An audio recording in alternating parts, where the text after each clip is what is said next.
সে খুনে করছে কি পাশে, ঘৃণায় করেছে খুন নাকি ভালোবেসে, সত্যি মিথ্যা যেন লাগে ধোঁয়াশা, আচ্ছা রহস্যে খেলে কুয়াশা। কুয়াশা brought to you by Igloo Ice Cream.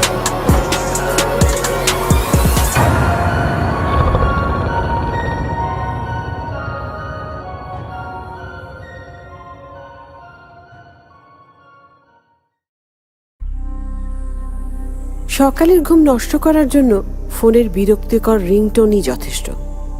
Riaz ভাবলে ফোনটা সে ধরবে না, আবার দ্বিতীয়বার ঘুমের প্রস্তুতি নিল। তক্ষুনি আবার ফোনটা বেজে উঠল। সে বেশ বিরক্ত হয়ে এবার ফোনটা হাতে নিল। আরে এটা তো রিয়া, কলেজের সেকেন্ড ইয়ারে পড়ে, তার সহপাঠী। ঝট করে রিয়াজ সময়টা দেখে নিল, সকাল 10টা বাজে। কলেজের জন্য দেরি হয়ে যাচ্ছে, অনেক বেলা করে ঘুমানো হয়েছে। রিয়াজ মনে মনে রিয়াকে খুব পছন্দ করে, কিন্তু বলতে পারে না। সামিয়াও পছন্দ করে কিনা সেটা জানে না, হয়তো সে তাকে খুব ভালো বন্ধু ভাবে। রিয়াজ তাড়াতাড়ি বিছানা থেকে নেমে ফ্রেশ হতে চলে গেল।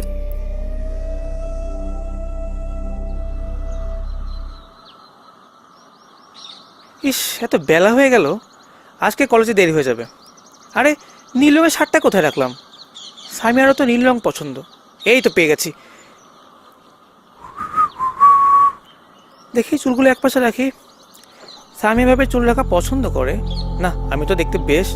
সামিয়ার অপছন্দ করবার কোনো কারণই নেই, জিম করে বেশ লাভ হয়েছে। এই পারফিউমটা পারফেক্ট। ব্যাস আমি রেডি। কি রিয়াজ, তোর রুমে কি ইঁদুর টিঁদুর মরেছে নাকি? এরকম বাজে গন্ধ আসছে। আম্মু যে কি বলে না, উফ, ছেলের হবু বউয়ের সাথে যাচ্ছি, একটু তো সাজগুজ করে যেতেই হয় নাকি? কি রে, কিছু বললি? না, কিচ্ছু না। সকালবেলা ব্যাগ গুছিয়ে কোথায় চললি? নাস্তা করে যাবি না? না আম্মু, খিদে নেই, আমি ক্যাম্পাসে কিছু খেয়ে নিব। এখন কলেজে যেতে হবে, অনেক সময় হয়ে গেছে। মানে কি, আমি কষ্ট করে নাস্তা বানালাম, এগুলো কে খাবে এখন? এখন কে এলো? আমি দেখছি। আরে সামিয়া, তুই কখন আসলি?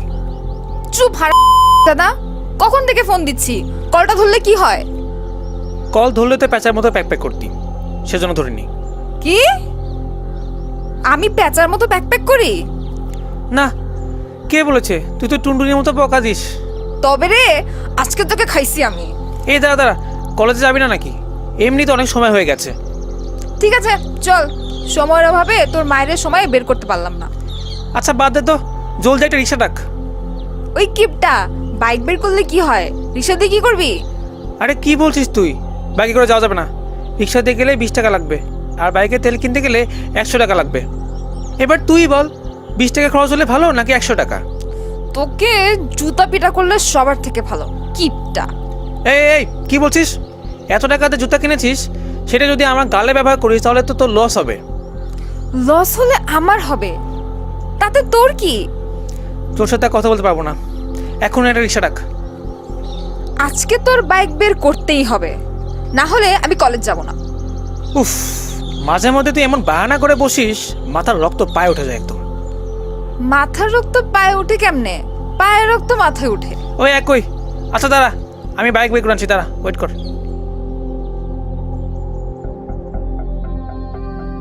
সামিয়াকে রিয়াজ পছন্দ করে বলেই তার একরকম তার স্বরে চিৎকার, বক বক এসব তার অন্যরকম ভালো লাগে। যত বিরক্তিই লাগুক না কেন, কিচ্ছু করার নেই, নয়তো সামিয়া কলেজে চিৎকার করে কান ফাটিয়ে দেবে। গ্যারেজ থেকে বাইকটা বের করে সামিয়াকে পেছনে তুলল রিয়াজ। তেল আগে থেকেই ছিল, সামিয়ার থেকে বাঁচার জন্য মিথ্যে বলেছিল রিয়াজ। মনে হচ্ছিল বাইকটা নিয়ে উপরের দিকে উড়ে চলে যাচ্ছে সে, যেন আর এই বাইক না থামে। এভাবে যদি একসাথে থাকা যেত তাহলে আর কি লাগে। মনে হচ্ছে কলেজ যেন আরো একটু দূরে সরে যায়, তবেই তো সামিয়ার সাথে লেগে থাকতে পারবে।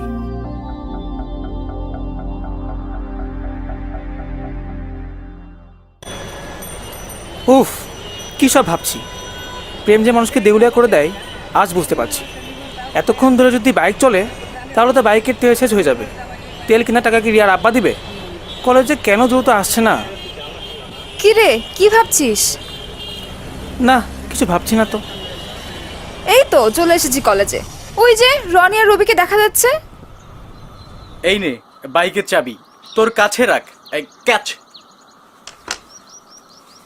এই যে আমি আমার কাছে রাখলাম। আরে কি করছিস? বাইকে যাবে কেন নিচ্ছিস?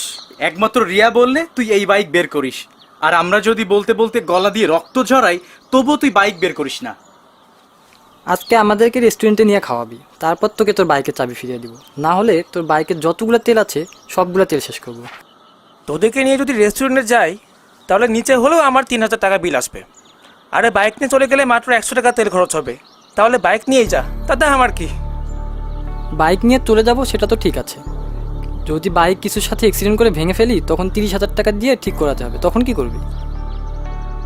রেস্টুরেন্টে খাবারে তো খেতে চেয়েছিস, রেস্টুরেন্ট তো আর চাসনি। চল ফাজিলের দল, একদিন হয় খাওয়ালাম। তোদের মতো বন্ধুর চেয়ে টাকা তো ভালো। এভাবে আমাকে ব্ল্যাকমেল না করলেও পারতি। সোজা আঙুলে ঘৃণা উঠলে আঙুল বাঁকা করতে হয়। এদিকে ক্লাসে টাইম হয়ে যাচ্ছে, আমরা দুপুরে যাই।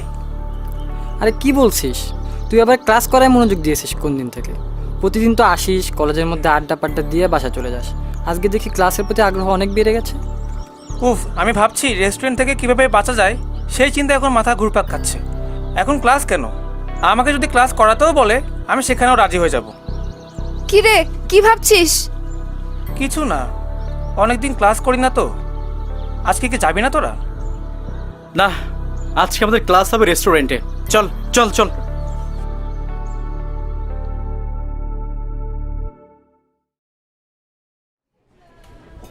মামা আপনারা কয়জন? 4 জন। ওই ওই কোনার টেবিলটা লাগবে আমাদের। একটু খারান, টেবিল ক্লিয়ার করে দিতেছি।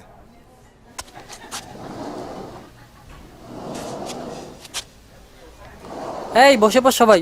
মামা কি কি আছে?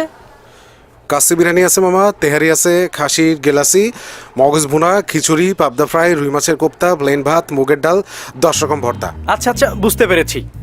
আপনি 2টা কাচ্চি দিয়েন, 4টা তেহেরি আর 4টা গেলাসি, মগজ ভুনা 4টা, ফিশ ফ্রাই 4টা, 1 লিটার বোরহানি ও 2 লিটারের একটা পানির বোতল নিয়ে আসেন। পরে লাগলে আবার অর্ডার করব। ঠিক আছে মামা, আপনারা বহেন, 20 মিনিট সময় লাগবে। আরে এমনভাবে খাবার অর্ডার দিচ্ছিস যেন কোনো বিয়ের দাওয়াতের মধ্যে মেহমানদেরকে খাওয়াবি। কেন? আমরা এখানে মাত্র 4 জন।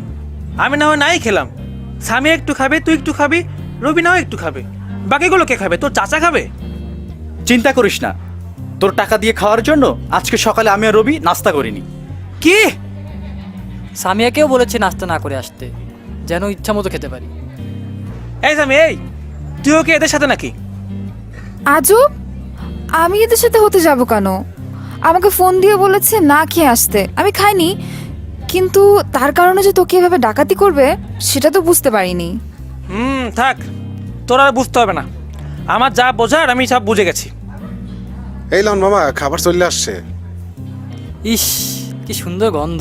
চল চল তাড়াতাড়ি খাওয়া শুরু করি।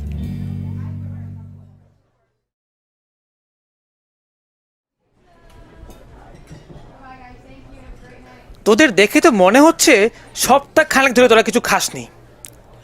আমি শুধু তেহারি, এর বেশি খাওয়া সম্ভব না আমার। সেটাই, এই খাবার রাক্ষসের পক্ষে খাওয়া সম্ভব। মামা বিলটা দিয়ে যান।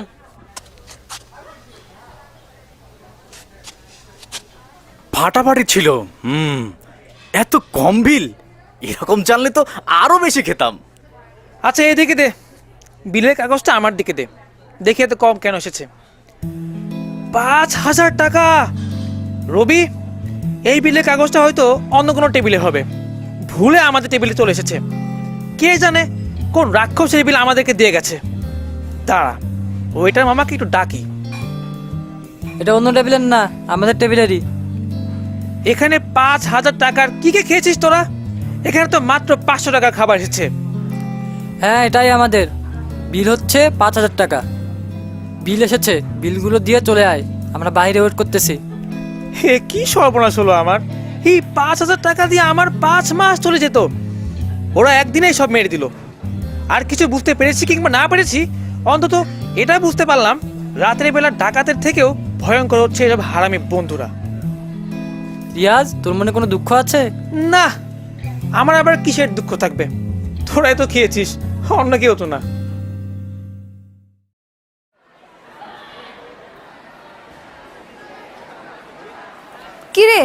ক্লাসে না গিয়ে এখানে বসে আছিস যে? এমনি ইকোনমিক্স ক্লাস করতে ভালো লাগছে না। ও আচ্ছা, শোন, আমার মাথায় না একটা প্ল্যান আসছে। আমরা 2 দিনের জন্য বাইরে কোথায় গিয়ে ঘুরে আসি। ঘুরতে যাবি মানে? আমার কাছে যেসব টাকা ছিল সবগুলো এখন বিদায় দিয়ে চলে গেছে, আর টাকা খরচ করতে পারবো না। আরে না, আমি আমার থেকে সব টাকা দিব। আমি, তুই, রনি, রবি, আমরা 4 জন মিলে ঘুরতে যাব। এই তো রনি আর রবিও চলে এসেছে। কি রে তোরা এখানে? তা কি নিয়ে কথা হচ্ছে? ঢাকার বাইরে ঘুরতে যাওয়ার প্ল্যান করছি। তাই নাকি? দারুণ। আমার সাথে আমার গার্লফ্রেন্ড যাবে, তাকে নিতে পারবো? তোর গার্লফ্রেন্ড করতে আসলো রে? আরে আমাদের বাড়ির পাশে তানিয়া মেয়েটা আছে না, আমার খুব পছন্দের। ইদানিং আমাদের মধ্যে মেসেজে প্রেম আলাপ শুরু হয়ে গেছে। ও আমাকে কয়েকদিন থেকে বলছে কোথাও যাবে। রিয়া যখন ঢাকার বাইরে বেড়াতে যাবার কথা বলেছে, তাহলে তাকে সাথে নিয়ে যাই। ঠিক আছে, নিয়ে চল। তো যাবি কোন দিন আর কোথায় যাচ্ছিস? কিছু প্ল্যান করেছিস? আজ রাতেই রওনা হব কক্সবাজারে। সেখানে একটা জায়গা আছে, নাম হচ্ছে হিমছড়ি। সেখানে নামার পরে পূর্ব দিকে অনেক বড় একটা পাহাড় আছে। অনেকের কাছে শুনেছি, ট্রাভেল শোতে দেখেছি, সেই পাহাড়ের মধ্যে অনেক সুন্দর সুন্দর পাখি, অনেক সুন্দর সুন্দর গাছপালা।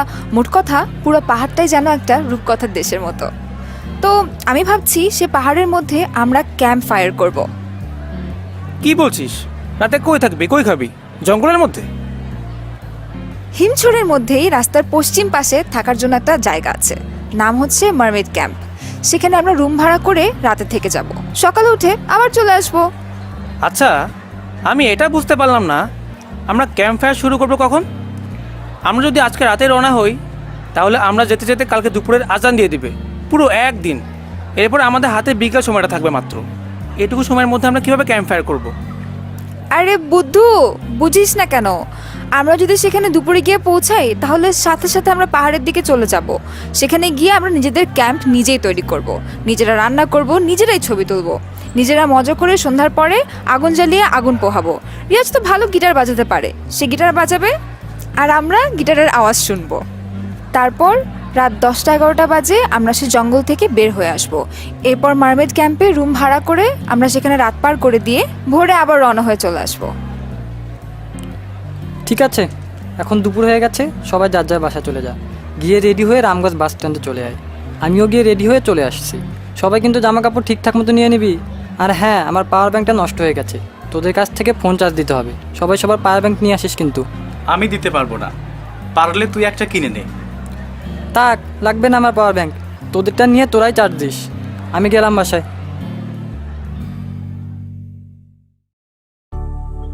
হুটহাট প্ল্যান করে 5 জন মিলে রনি, রবি, রিয়াজ, সামিয়া, তানিয়া কক্সবাজারের হিমছড়ি যাবার প্ল্যান করলো। তারুণ্যের উচ্ছ্বাসে ওরা যাচ্ছে প্রকৃতির কাছে, কিন্তু ওরা জানে না কি অশনি সংকেত অপেক্ষা করছে ওদের জন্য।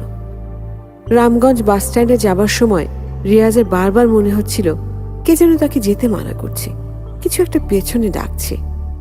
রাত 11টার দিকে বাসে করে ওরা রওনা দিল কক্সবাজারের উদ্দেশ্যে।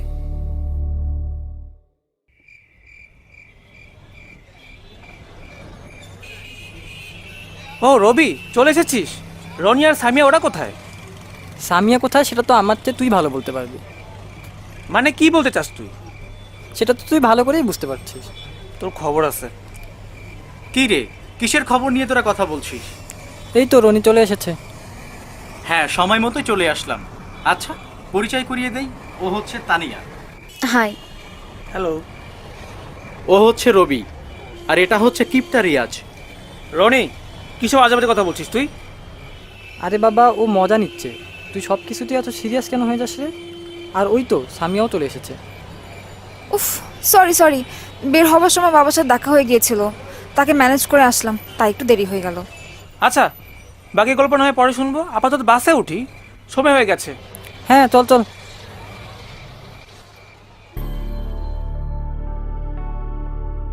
রনি, রিয়াজ, রবি, তানিয়া, সামিয়া 5 জন উচ্ছল তরুণ তরুণী যাচ্ছে চেনা গণ্ডি পেরিয়ে প্রকৃতির কাছে।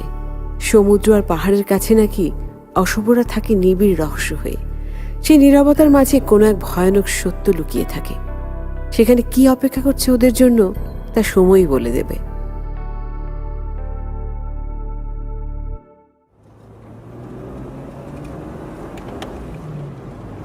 রিয়াজ ওঠ, আমরা চলে এসেছি। কক্সবাজার কলাতলি, হ্যাঁ চলে এসেছি। এই যার যার ব্যাগ নিয়ে নে। তানিয়া, তোমার ব্যাগটা আমাকে দাও। ইস কি প্রেম। এই রিয়াজ, আমার ব্যাগটা একটু নামিয়ে দে তো।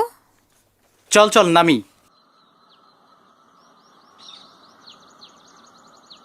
এই যে সিএনজি পেয়ে গেছি, চল উঠে পড়ি। রনি, তুই সামনে বস। তা আমরা কোথায় যাচ্ছি? হিমছড়ি যাচ্ছি আমরা, ওখানে ক্যাম্প ফায়ার করব। জঙ্গলের মধ্যে?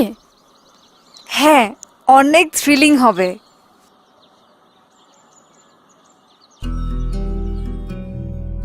আঁকা বাঁকা পথ ধরে ওদের সিএনজিটা এগিয়ে যাচ্ছে। এক পাশে সমুদ্র আর এক পাশে পাহাড়, নীল আকাশে সাদা মেঘ। যত সামনে যাচ্ছে পাহাড়গুলো আরো গাঢ় হচ্ছে। দূর থেকে দেখে মনে হলো একটা পাহাড়ের উঁচু ঢালে অনেক দূরে একটা গাছ দেখা যাচ্ছে। মনে হলো সেই গাছে একটা মৃতদেহ ঝুলে আছে। সেটা দেখে ওরা পাঁচজন খুব চমকে উঠল।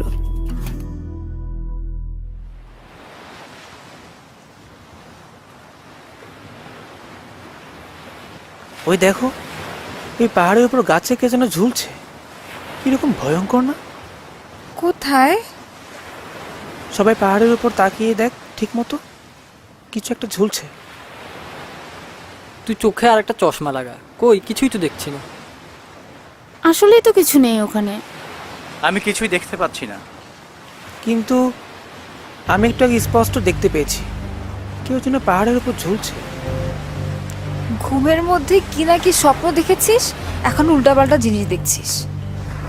চল, আমাদের অনেক কাজ বাকি।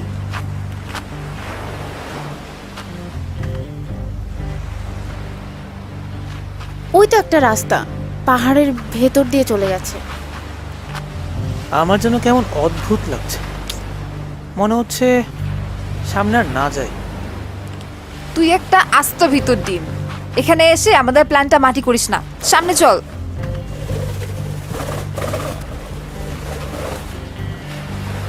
আরে এটা কি? আরে আরে রবি, এটাকে সরা। আরে এগুলো তো বাদুর, এই বাদুর দেখি তোর এই অবস্থা। আরে বাদুরগুলা গেল কোথায়? বাতাসে মিলিয়ে গেল নাকি? বাতাসে কেন মিলিয়ে যাবে? কি যে বলছিস তোরা? সে আসার সময় থেকে মন কেমন যেন বাধা খাচ্ছে, আর এখানে এসেও আমি বারবার বাধা খাচ্ছি। উফ, অন্য কিছু মনে হচ্ছে। যখন রাস্তায় ছিলাম তখন পাহাড়ের ঢালে কিছু একটা ঝুলে আসতে দেখেছি। আরে রাস্তাতে যাওয়ার পথে এই বাদুর। আমাদের মনে হয় এখানে যাওয়াটা একদম ঠিক হচ্ছে না। কোনো একটা গন্ডগোল নিশ্চয় আছে, না হলে এতবার আমি বাধা কেন খাচ্ছি? আচ্ছা, আমরা যেখানে পৌঁছে গেছি বাড়িতেও তো জানাই নাই। সবাই বাড়িতে একটা কল দিয়ে বলে দে। আরে এখানে তো একদম নেটওয়ার্ক নেই। রবি, তোর ফোনে নেটওয়ার্ক আছে? না, আমার ফোনেও তো নেই। আসতে না আসতে এতগুলো অশুভ সংকেত। আরো সামনে গেলে পেয়ে যাব। এখন দাঁড়িয়ে না থেকে সামনে চলো, অন্ধকার হয়ে আসছে। সূর্য ডুবে গেলে আরেক বিপদ হবে। হ্যাঁ, অবশ্যই পাহাড়ের ভিতর নেটওয়ার্ক নাও থাকতে পারে, এটা স্বাভাবিক। কিন্তু আসার সময় আমি তো রাস্তার পাশে টাওয়ার দেখে এসেছি, এখানে তো নেটওয়ার্ক থাকার কথা। তবু নেটওয়ার্ক বিচ্ছিন্ন হওয়ার কারণ আমি খুঁজে পাচ্ছি না। আচ্ছা ঠিক আছে, চল সামনের দিকে যাওয়া যাক।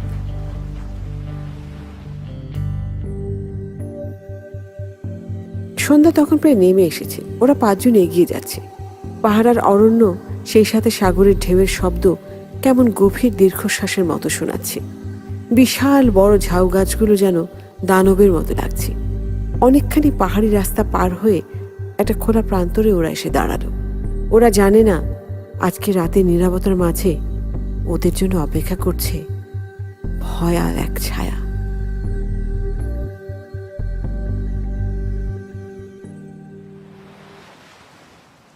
রবি, রনি, তোরা গিয়ে কিছু কাঠের ব্যবস্থা কর। আর হ্যাঁ সামিয়া, তুই এক কাজ কর, তুই আর তানিয়া মিলে তাঁবুটা টাঙিয়ে ফেল। আর আমরা গিয়ে কিছু খাবারের ব্যবস্থা করা যায় কিনা দেখি। আমি তো বাসা থেকে শুকনো খাবার নিয়ে আসছি, তোকে কিছু আনতে হবে না। তাই নাকি? কি আনছিস? Instant noodles, dry cake, Oreo biscuit, chips, বাদাম, চানাচুর, জুস এক ব্যাগ নিয়ে এসেছি। এগুলো দিয়ে হয়ে যাবে।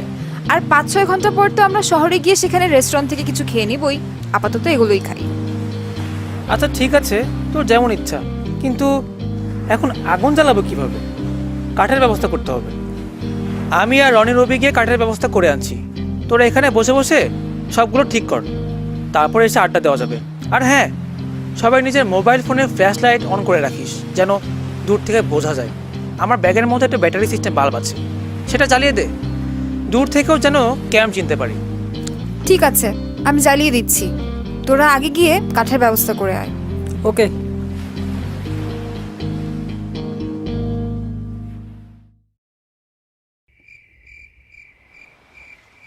দেখেছিস জঙ্গলের ভিতরটা কেমন যেন একটু অন্যরকম। একটু আগে আমরা যেখানে ছিলাম সেখানে তেমন ভয় লাগেনি, কিন্তু এখানে কেমন একটু ভয় লাগছে। চারদিকে ঘুরঘুটে অন্ধকার, আশেপাশে যেন কিছু একটা শব্দ হচ্ছে, বুঝতে পারছি না কিসের শব্দ, যেন কোনো একটা প্রাণীর শব্দ মনে হচ্ছে। আরে ধুর, কি যে বলিস না তুই, ওটা মনে হচ্ছে সমুদ্রের শব্দ। এখানে আসার পর থেকে কি কি সব বলে যাচ্ছিস তুই। সেটাই। উফ, এই গাছগুলো এত বেশি কাটা, হাত পা একদম ছিলে যাচ্ছে। ইস, রক্ত বেরোচ্ছে। রবি, কোনো গাছে কাঠ পেলি জ্বালাবার জন্য? কিন্তু ভালো কোনো কাঠ পাচ্ছি না, সবগুলো গাছ আর গাছ, আর সব কাঁচা পাতা। ওই যে দেখ, একটা গাছ পড়ে আছে, সেখান থেকে আমরা ভেঙে কিছু কাঠ সঙ্গে করে নিয়ে যেতে পারি। ঠিক আছে। বাহ, বেশ চিকন চিকন ডাল তো সব। অন্যদিকে ডালগুলো শুকনো ও হালকা, একটু ধাক্কা দিতে ভেঙে যাচ্ছে। এই দেখেছিস, ওইখানে রাজবাড়ির মতো কিছু একটা মনে হয় দেখা যাচ্ছে। হিমছড়িতে এমন রাজবাড়ি আছে এমন তো শুনিনি। চোখে ভুল দেখছি না তো? এরকম বাড়ি তো মুভিতে দেখা যায়, মনে হচ্ছে আজ তো একটা মুভি সেট। তবে জঙ্গলের ভিতরে এখানে এরকম একটা বড় বাড়ি থাকতে পারে, আর আমি কখনো শুনিও নি এখানে কোনো রাজবাড়ি আছে। হয়তো কেউ জানতে পারেনি বা কারো চোখে পড়েনি। চল আমরা ভিতরে গিয়ে একটু দেখে আসি। ভিতর থেকে ঘুরে আসার কি দরকার? আমরা তো আজ রাতে তো এই রাজবাড়িতেই কাটিয়ে দিতে পারি। ভিতরে আলো জ্বলছে, হয়তো কেউ আছে।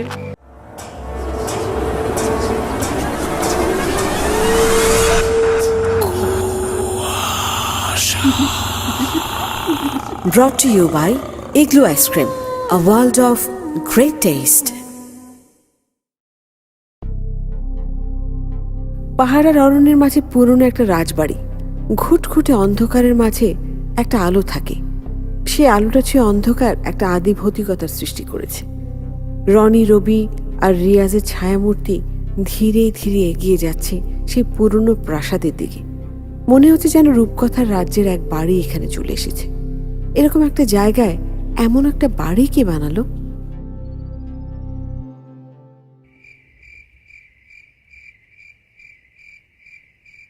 আচ্ছা, এখানে কিভাবে ইলেকট্রিসিটি এসেছে? আশেপাশে কোথাও তো কোনো পিলার দেখলাম না, নেই কোনো কারেন্টের ব্যবস্থাও। তাহলে এখানে বিদ্যুৎ এসেছে কিভাবে? হয়তো আইপিএস বা জেনারেটর দিয়ে। যাই হোক, এত চিন্তা ভাবনা করে লাভ নেই। এখান থেকে বোঝা যাচ্ছে বাড়িতে কোনো আজেবাজে লোক থাকে না। এখন নেই, কিন্তু হঠাৎ যদি চলে আসে তখন কি করবি? সেটাও তো কথা। এই দেখ দেখ, একটা কালো চাদর পরা একটা লোক আমাদের দিকে আসছে। ওই দরজার কাছে বসেছিল, আমাদের দেখে এই আমাদের কাছেই চলে আসছে। আচ্ছা, ওনার হাতে ওটা কি? মনে তো হচ্ছে লাঠি। আমার তো ভয় করছে রে। সবাই দৌড় দেওয়ার জন্য রেডি থাকিস কিন্তু। উফ, তুই এত ভীতু না, কাছে আসুক না, দেখছি সে কি বলে। কি বিষয়?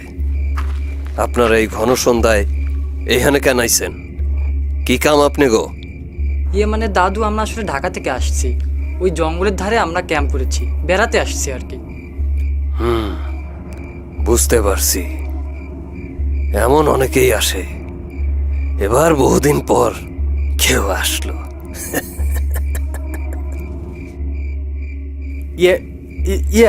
মানে বুঝলাম না। সব বুঝতে পারবেন পরে। ওনার গলার স্বরটা জানি কেমন। কিছু বললেন? না না, আপনাকে কিছু বলিনি। আচ্ছা দাদু, আসলে একটা কথা বলতে চাই। আমরা আমাদের সাথে দুটো মেয়ে নিয়ে আসছি। আমরা এখানে 3 জন, আমরা 5 জন মিলে বেড়াতে এসেছি।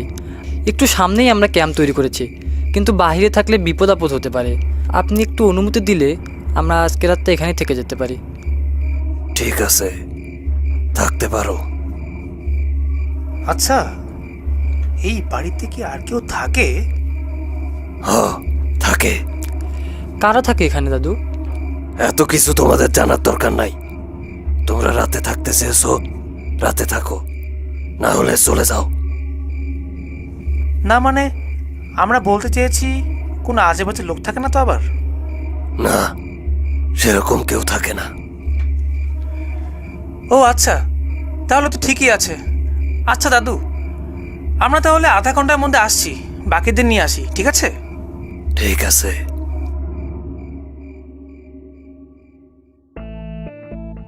রনি, রবি আর রিয়াজ যখন সে অদ্ভুত বাড়িটার দিকে এগিয়ে যাচ্ছিল, তখন সেই বাড়ির ভেতর থেকে 3টা ছায়ামূর্তি তাদের লক্ষ্য করছিল। ওরা কেউই সেটা বুঝতে পারেনি। কথা বলতে বলতে ওরা এটাও খেয়াল করেনি যে সেই দারোয়ান দাদুটির কোনো ছায়াই মাটিতে পড়ছিল না। অরণ্য আর পাহাড়ের মাঝখানে আলেয়ার মতো এই বাড়িটা যেন এক মরীচিকা। এর অস্তিত্ব আসলে যে নেই তা ওরা জানে না।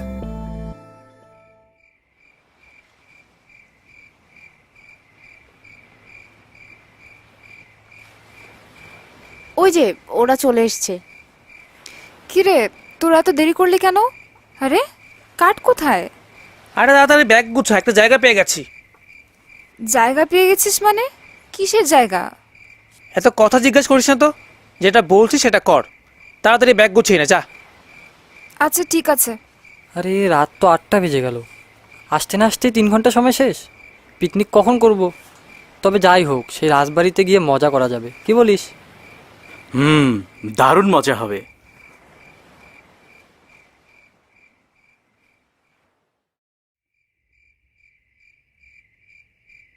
এ কি, সে দারোয়ান কোথায় গেল?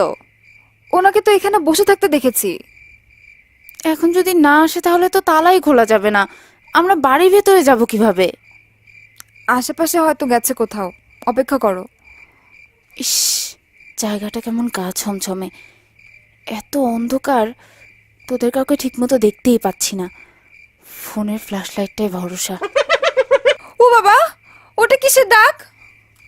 কলেজে তো চটং চটং কথা বলিস, উইকেন্ডে হরর মুভি, আর এখানে হায়নার ডাক শুনেই শেষ। আমি কি তেমন কিছু বলেছি? এই পাহাড়ের একদম উঁচুতে দেখ, দূর থেকে বে অফ বেঙ্গল দেখা যাচ্ছে। আমার কেমন যেন একটা অস্বস্তি হচ্ছে। এখানে আসাটা কি ঠিক হলো? আমাদের ঘন্টা 4 আউটিংয়ের পর শহরে ফেরার আইডিয়াটাই ভালো ছিল। আমারও তাই মনে হচ্ছে, এখানে আসাটা মনে হয় ঠিক হয়নি।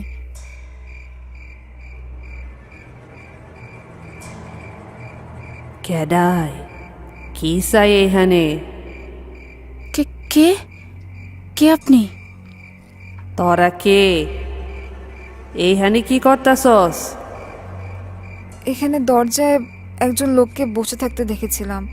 ওনার কাছে অনুমতি নিয়েই আমরা এই বাড়িতে রাতে থাকবো, তাই এসেছি।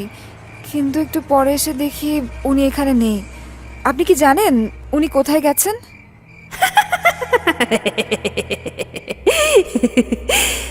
আমি কেডা এইটা খুব তাড়াতাড়ি জানা যাইবা বাপদনেরা।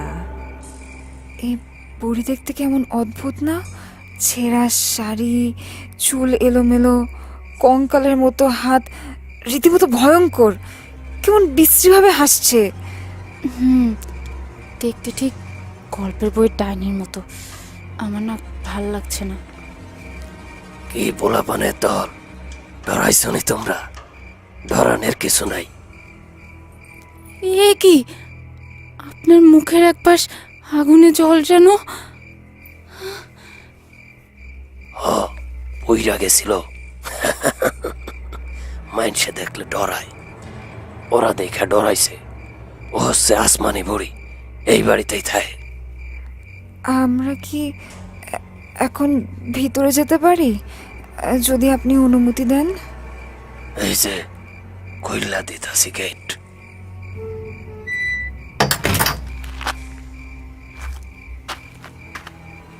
এই লন চাবি, দোতলার সিঁড়ি ভাইয়া, ওইটা বাইরের দিকে 2টা রুম, আর 3 তলার সিঁড়ির কাছে একটা রুম।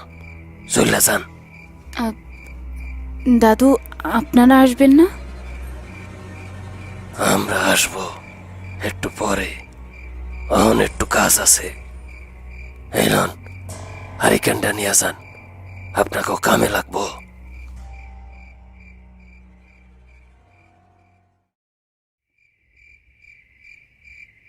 এত বড় প্রাসাদের চাবি এখন আমাদের কাছে। আমরা এখন ইচ্ছা করলে পুরো বাড়ি দখল নিতে পারি। দেখ রবি, সবসময় কিন্তু মজা করতে নাই। এখন আমি অনেক টেনশনে আছি, বুঝছিস? সো প্লিজ কোনো কথা বলিস না, ভিতরে চল। ওরে বাবা, কত বড় একটা তালা ঝোলানো! এই তালা খুলবো কিভাবে? এটার চাবি কোনটা হতে পারে? সেটাই, এই গোছায় তো অনেকগুলো চাবি, কিন্তু এই তালার চাবি কোনটা আমি কিভাবে বুঝবো? দেখো, তালার উপরে 2 আর 6 এই দুটো নাম্বার লেখা আছে। 2 আর 6 নাম্বারটা এই 2 রুমের চাবি হবে। দেখে কে খোলে কিনা।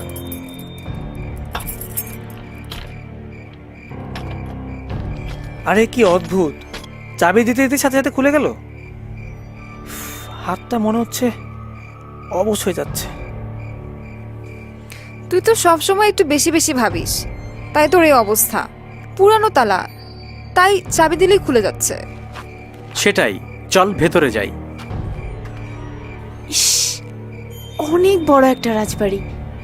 এটা যদি নিজের বাড়ি হতো কত মজা হতো। এই জঙ্গলের মধ্যে এমন একটা বাড়ি আছে, সত্যি অবিশ্বাস্য। আরে, রাত 9:30 বেজে গেছে। আমি আর তানিয়া এই ঘরে, সামিয়া পাশের ঘরে, আর রিয়াজ আর রবি সিঁড়ির পাশের ঘরে। তানিয়া একা থাকবে। কেন, তুই সাথে থাকতে চাস নাকি? কি যে তোরা বলিস না, যে যে যার রুমে যা, ফ্রেশ হয়ে আয় খেয়ে নে। সেটাই ভালো।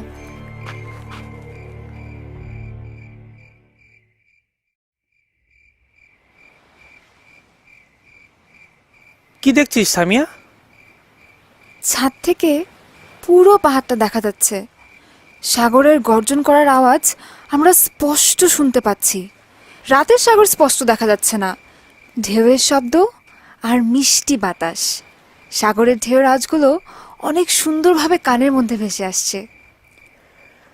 এমন একটা পরিবেশে একটা গান হয়ে যাক তাহলে। তুই তো ভালো গান জানিস, তুই নিজেই গা। ঠিক আছে, আমরা গিটারটা নিয়ে আয় নিচ থেকে তাহলে। আমি যাচ্ছি গিটার আনতে, ওটা আমার রুমেই আছে।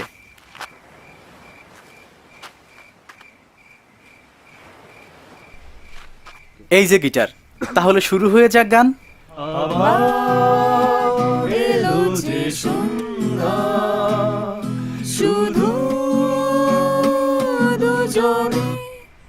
কি রে, সবাই থেমে গেলি কেন? ভালোই তো হচ্ছে। আরে, আমি গান গাচ্ছি, সবাই গাচ্ছে, আর তুই চুপ করে আছিস। তোরও তো আমাদের সাথে গেতে হবে। হ্যাঁ হ্যাঁ, সেটাই। হ্যাঁ, আমিও গাচ্ছি। হ্যাঁ হ্যাঁ, আবার শুরু করা যাক।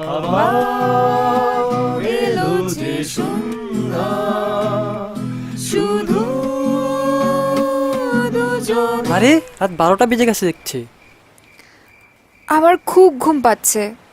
আমরা এখন তাহলে রুমে চলে যাই। কালকে সকালে একটু আড্ডা দিয়ে আবার ঢাকা রওনা হব। আচ্ছা ঠিক আছে, তোরা সবাই রুমে চলে যা, আমি আসছি একটু পরে। ঠিক আছে, আমরা তাহলে সবাই নিচে চলে যাচ্ছি।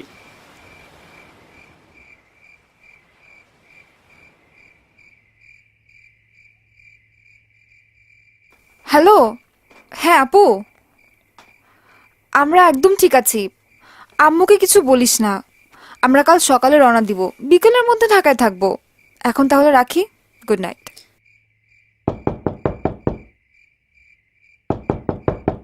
এত রাতে? আরে তুই? আমি, সবাই ঘুমিয়ে গেছে, আমার ঘুম আসছে না, তাই ভাবলাম তোর সঙ্গে একটু গল্প করি। তাই? আচ্ছা, ভেতর আয়। বাইরে কেমন ঘুটঘুটে অন্ধকার, সব লাইট বন্ধ। সেটাই। তোকে আমার একটা কথা বলার ছিল। একটা কেন, হাজারটা বল, বলে বিদায় হ। তুই রাগ করবি না তো? না বাবা, করব না, তাড়াতাড়ি বল কি বলবি। আসলে সামিয়া, আমি তোকে আমাকে কি? আমি তোকে একটা কথা বলতে চাই। আরে বলবি তো নাকি? সামিয়া, আমি তোকে ভালোবাসি। এই সামান্য কথাটা বলতে এত করতে হয়? আমি কি করব? আমি তো ভেবেছি তুই আমাকে বলবি, কিন্তু উপায় না পেয়ে তো আমাকেই বলতে হলো। আরে বুদ্ধু, মেয়েরা কি ছেলেদেরকে প্রপোজ করে নাকি? ছেলেরা করে। মেয়েরা তো সেই জন্যই ওয়েট করে যে ছেলেটা কখন তাকে তার মনের কথাটা বলবে। হয়েছে, এখন তো আমিই বলেছি, তাই না? আচ্ছা, আমার না অনেক ঠান্ডা লাগছে, তোর পাশে এসে বসি? কি রে, তুই এত কাঁপছিস যে? আমার কেমন যেন অদ্ভুত লাগছে, খুব লজ্জা করছে। আমি তোকে কতবার বলতে চেয়েছি জানিস, কিন্তু বলতে পারিনি।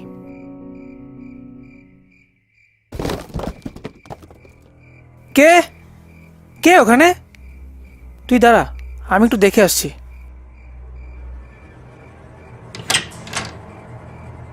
এত রাতে এখানে কে আসতে পারে? এখানে তো কাউকে দেখা যাচ্ছে না। তাহলে দরজা ধাক্কা দিল কে? আর বাইরে ওটা কিসের আওয়াজ শোনা গেল? ধুর, বিড়াল টিড়াল হবে হয়তো। এত রাতে বাইরে কে আসবে? এ কি, সামিয়া আবার কোথায় গেল? সামিয়া, তুই কোথায়? আমার সাথে লুকোচুরি করছিস নাকি? কোথায় তুই? এই সামিয়া, আরে এই জানালার সামনে দাঁড়িয়ে কি করছিস? কতবার ডাকলাম তোকে, শুনতে পাসনি? কি রে, কথা বলছিস না? জানালা দিয়ে বাইরের দিকে তাকিয়ে আছিস। এই সামিয়া, কি হলো তোর? আরে কি হয়েছে? তুই এইভাবে দাঁড়িয়েছিলি কেন রে? ও রিয়াজ, আমি না কিছু বুঝতে পারলাম না। তুই আমার পাশে এসে বসলি, তারপর যে কি হয়েছিল আমার কিছুই মনে নেই। এই, তুই কি আমার সঙ্গে ফাজলামি করছিস নাকি? সত্যি বলছি রিয়াজ, আমার শুধু এটুকু মনে আছে তুই আমার পাশে বসেছিস। এরপর দেখি আমি জানলার পাশে দাঁড়িয়ে আছি। কি যে হয়েছে বুঝতে পারছি না।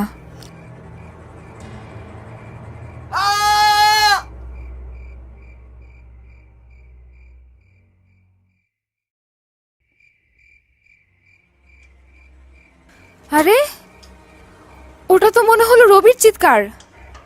কি হচ্ছে বাইরে? জলদি চল, বাইরে গিয়ে দেখে আসি, জলদি চল। রনি, তানিয়া, জলদি বের হয়ে আয়, রবির কিছু একটা হয়েছে। হ্যাঁ, আমিও চিৎকার শুনলাম। চল তো দেখি। তানিয়া, মোবাইলের টর্চ লাইটটা জ্বালিয়ে রাখো।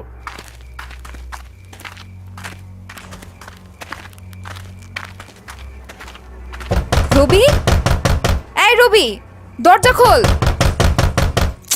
দরজা তো খুলছে না। রনি, দরজা ভেঙে ফেল।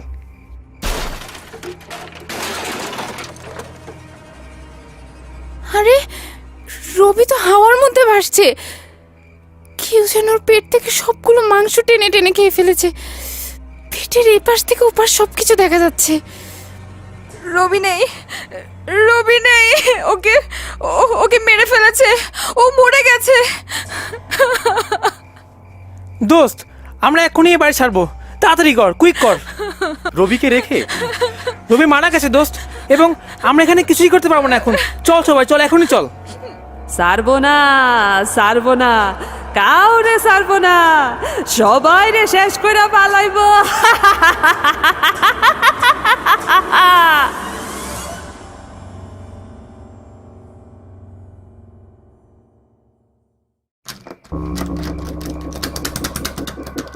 এ কি, দরজা তো বাইরে থেকে বন্ধ করা, কিন্তু আমরা তো ভেতর থেকে লক করেছিলাম। বাইরে থেকে বন্ধ হলো কি করে? কোথায় যাচ্ছিস তোরা? এই বাড়িতে যারা একবার আসে তারা জীবন্ত ফিরে যেতে পারে না। তুই তাহলে রবিকে মেরেছিস না? আমি তো এখন তোদের সবাইকে মেরে ফেলবো। আরে ওই লোকটা বাতাসে মিলিয়ে গেল। এখন আমরা কি করব? এদিকে পুরো বাড়ি অন্ধকার, আমার মোবাইল এত বেশি চার্জও নেই, যে কোনো সময় অফ হয়ে যেতে পারে। কেউ মোবাইল ফোন বের করিস না, লাইট জ্বালিয়ে রাখতে হবে। আমার ফোন বন্ধ হলে তোদের একটা চালু করিস। এখন এক কাজ করি, চল ছাদে চলে যাই। ছাদের পাশে একটা গাছ দেখেছিলাম, সেটা দিয়ে আমরা নেমে যাব। চল চল।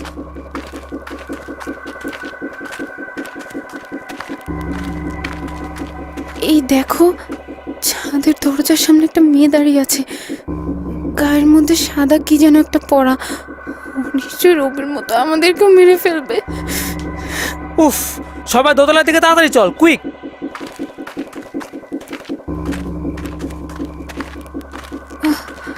আরে তানিয়া কোথায়? ও তো মনে হয় অজ্ঞান হয়ে গেছে, ওকে ধরতে হবে। আমি আমি কোলে করে নিয়ে যাচ্ছি, তোরা দৌড়া।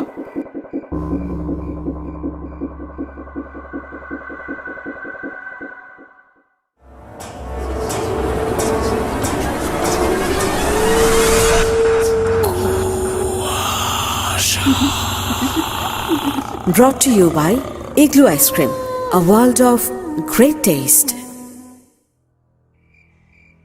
এখানে একটা রুমের মধ্যে আমরা লুকিয়ে পড়ি, চল। মাঝের দিকে রুমটা ভালো হবে, জলদি চল। রনি, তানিয়াকে এই খাটটাতে শুইয়ে দে, আর দরজাটা ভালো করে লাগিয়ে দে। আচ্ছা আচ্ছা ঠিক আছে। এখান থেকে আমরা কিভাবে বেরোবো?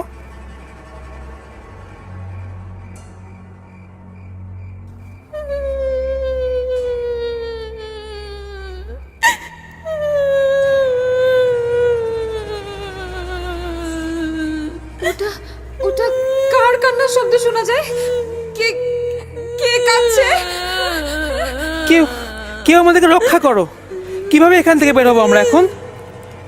এই এই কান্নার শব্দটা মনে হয় বন্ধ হয়ে গেল। ওরা ওরা মনে হয় চলে গেছে।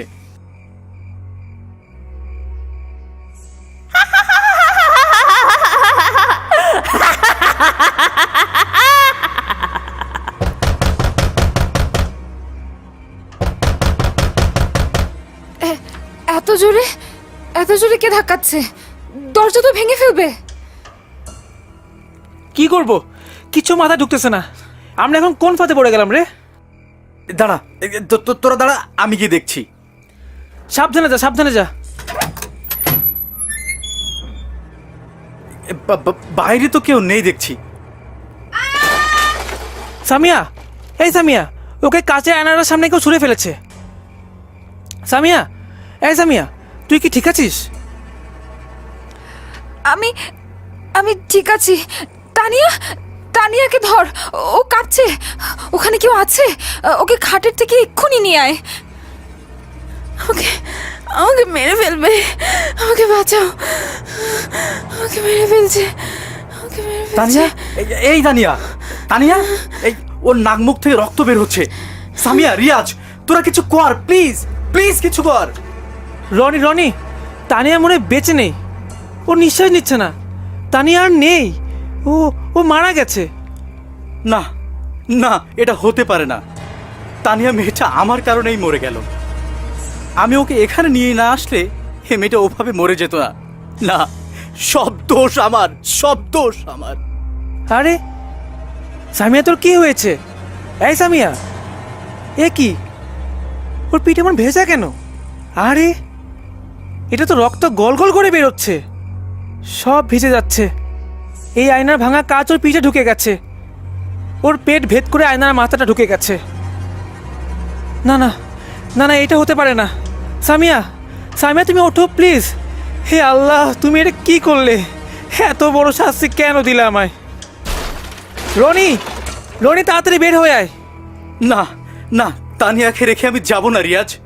আমার কথা শোন, চল বলছি। ওরা কেউ বেঁচে নেই। এখান থেকে বের হতে না পারলে আমরাও মারা পড়বো। অন্তত শেষ চেষ্টাটুকু আমরা করে দেখি। চল না, প্লিজ চল।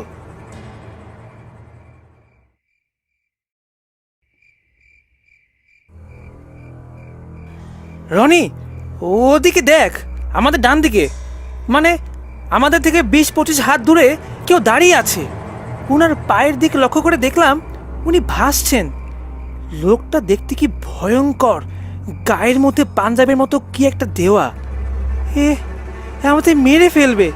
চল এখান থেকে, চল যাই, এখনই চল। এই এই লোহা জাতীয় কোনো কিছু খুঁজে বের কর। আমাদেরকে এই দরজা ভেঙে বের হতে হবে। হ্যাঁ হ্যাঁ হ্যাঁ হ্যাঁ, ঠিক আছে, তুই ওই পাশ দেখ, আমি এই পাশ দেখি। দেখ দেখ, ওখানে মনে হয় বিশাল একটা তামার মূর্তি, দেখতে পুরো ঘোড়ার মতো। হয়তো এইটা দিয়ে দরজা ভেঙে ফেলা যাবে। ঘোড়াটির মাথা ধরে দরজার লকের উপরে জোরে জোরে আঘাত করতে হবে।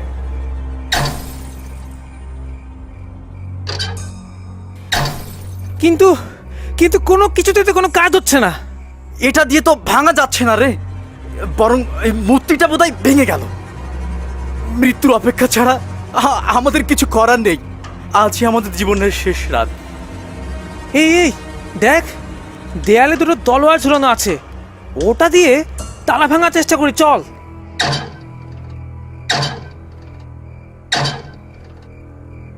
ওই তলোয়ার দিয়ে এই দরজা কেটে আমাদেরকে বের হতে হবে। এই ছাড়া আর কোনো উপায় দেখছি না।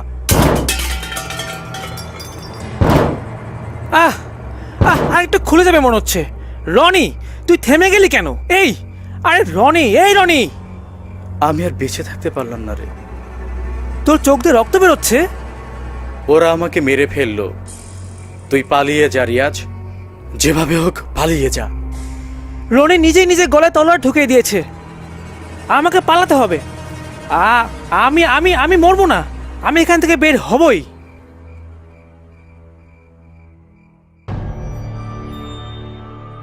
রিয়াজ বিধ্বস্ত হয়ে বিশালের রাজপ্রাসাদে দৌড়ে বেড়াচ্ছে, কোথাও বের হবার কোনো পথ নেই। হঠাৎ আবছাল হয়ে সে দেখতে পেল দূর থেকে দুজন নারী মূর্তি আর চারজন পুরুষ মূর্তিকে।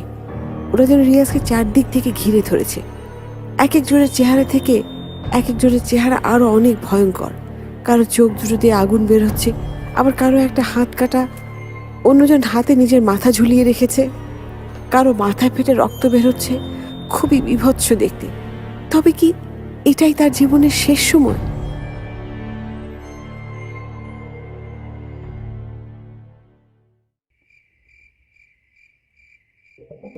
কে আপনারা? কি চান আমার কাছ থেকে? আমার তিনজন বন্ধুকে আপনি এভাবে মেরে ফেলেছেন কেন? আমরা আপনাদের কি ক্ষতি করছি বলেন আপনি আমাকে। এই বাড়িটা আমাদের ছিল, কিছু লোক এখানে বেড়াতে আসছিল, অবশেষে কিনা আমাদেরকেই মেরে দিয়ে এই বাড়িটা দখল করে নিয়েছিল তারা। আমাদের এমন নৃশংসভাবে মেরেছে যে আমার একটা হাত কেটে ফেলেছে। আমার বোনের মাথার মধ্যে তলোয়ার দিয়ে আঘাত করা হয়েছে। অনেক কষ্ট দিয়ে আমাদের 6 জনকে মেরে ফেলেছে ওরা। আমাদের মেরে ফেলার পরে তারা আমাদের শরীরটা জঙ্গলের মধ্যে ফেলে দিয়েছিল। বনের পশুরা আমাদেরকে ছিঁড়ে ছিঁড়ে খেয়েছে। এসবে আমাদের আত্মা মুক্তি পায়নি। আমরা এসেই যারা আমাদেরকে মেরে ফেলেছিল তাদের সবাইকে এক এক করে মেরে ফেলেছি। এরপর থেকেই আমরা এই বাড়িতে রাজত্ব করতাছি। দিনের বেলায় এই বাড়িটা অদৃশ্য থাকে, রাতের বেলায় যেখানে আসে তার আমাদের হাতে মরতে হয়। এখন তোর মৃত্যুর সময় গণায় আইছে। না না না, আমাকে মারবেন না প্লিজ, আমাকে ছেড়ে দিন। আমাকে মেরে ফেলে আমার মা বাবা খুবই কষ্ট পাবে। আমি তাদের একমাত্র ছেলে। আমাকে আমাকে আমাকে যেতে দিন প্লিজ। এইখানে যে একবার আসে সে আর যাইতে পারে না। তোমাদেরকে যারা মেরেছিল তাদেরকে তো তোমরা মেরে দিয়েছো। আমরা তো তোমাদের কোনো ক্ষতি করিনি, তাহলে তাহলে আমাদের তুমি কেন মারছো? আমরাও তো তাদের কোনো ক্ষতি করিনি, তারা কেন আমাদের মেরেছে? তখন থেকে আমাদের সিদ্ধান্ত, যারা এই বাড়িতে প্রবেশ করবে তারা কেউই জীবিত বের হতে পারবে না। আর যদি কেউ জীবিত বের হয় তাহলে আমরা আর এই বাড়িতে থাকবো না। এই বাড়ি সহ আমরা চিরতরের জন্য চলে যাব। তার মানে আমি যদি আজকে এখান থেকে বেঁচে যেতে পারি, একদিকে আমার জীবনও বাঁচবে, অন্যদিকে এই অভিশপ্ত রাজবাড়িটিরও বিনাশ ঘটবে। ঠিক আছে, আমি যেহেতু তোমাদের সামনে পড়ে গেছি, তাহলে তাহলে আমি স্পষ্টভাবে বুঝতে পারছি তোমাদের হাত থেকে আমাকে কেউ রেহাই করতে পারবে না আজকে। কিন্তু মৃত্যুর আগে আমার একটা শেষ ইচ্ছা আছে, এটা আমাকে পূরণ করতে দিন আপনারা। তাই নাকি? মরার আগে যেহেতু তোর একটা ইচ্ছা, সেটা আমরা পূরণ করব। বল, কি তোর ইচ্ছা? আপনারা আপনারা সামিয়াকে একটা বারের জন্য জীবিত করে আমার সামনে এনে দিন প্লিজ, একটা বারের জন্য। এটা তোর কেমন ইচ্ছা? একজন মৃত ব্যক্তিকে কিভাবে জীবিত করব? এরকম হইলে তো আমরা সবাই বাইসা থাকতাম। কিন্তু এটাই তো আমার শেষ ইচ্ছা। এই ইচ্ছা পূরণ করা কোনোভাবেই সম্ভব না। তুই এখন মরবি, এইটাই আমাকে ইচ্ছা।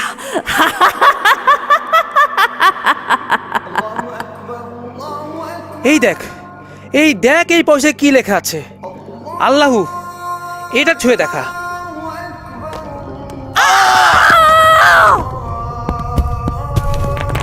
এরা সব বাতাসে মিলিয়ে গেছে।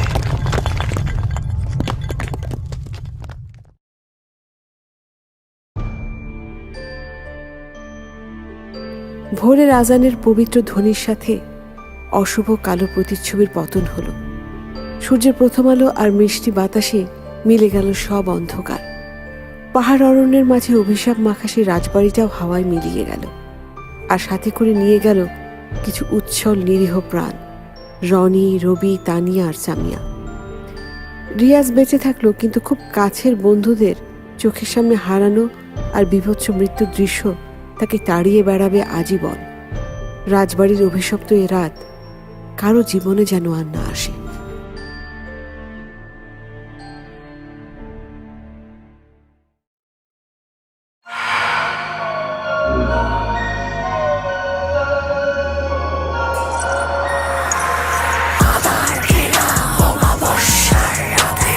যদি একা হেঁটে যাও নির্জন পথে, পেছনে তাকিয়ে অদৃশ্য কেশ, বেদান্ত অসুরের মৃত্যুর ঢেউ, হয় না ঝমঝম কেঁপে ওঠে অন্তর, গোপনীয় অপরাধ কালো জাদু মন্তর, ভালোর মুখোশে খুনে ঘুরছে কি পাশে, ঘৃণায় করেছে খুন নাকি ভালোবেসে, সত্যি মিথ্যা যেন লাগে ধোঁয়াশা, আচ্ছা রহস্যে খেলে